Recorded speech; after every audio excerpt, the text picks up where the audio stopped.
Speaking of 6 months, that's about all you got. That's it. Right? That's all she wrote. We are facing the first change of government, occupant of the White House for sure, and we'll take the rest of it when it comes. Since this act was passed 6 years ago, Paul Ryan now has the first sort of comprehensive Republican proposal. It's not a full plan, but it's a proposal.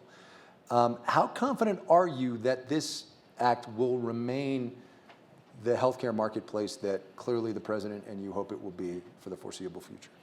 So for 6 years, and I think what Mr. Ryan put out recently is an outline. It can't be scored or measured in terms of its impact because there aren't numbers affiliated with it. And for 6 years, that has been the situation in terms of that. And so the question I think comes to, is this going to stand and stay, I think is at the root of your question. And this is in the fabric of the nation at this point. For the 20 million people who have insurance that didn't have it before, the idea that you're going to take that away and what that means, I think is a question in terms of those people are depending on that health care.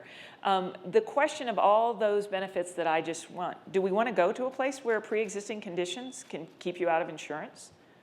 Do we want to go to a place where we can have differentials in pricing based on gender? Do we want to go to a place where we're not encouraging prevention because we're not doing certain types of wellness visits or screenings? And I just think we're not going back.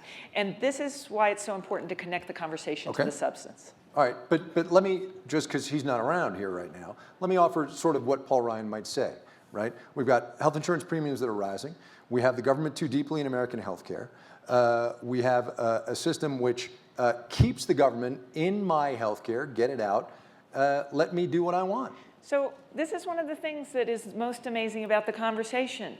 It is a private market. The marketplace is a private market. Private insurers offer insurance and people pay for it. The government, the role of the government in the marketplace, which is what this part of this conversation is to about. Set up the marketplace, just to channel Paul Ryan. What we do is we set up a place where consumers can do something that they've never been able to do in the individual market. They can shop.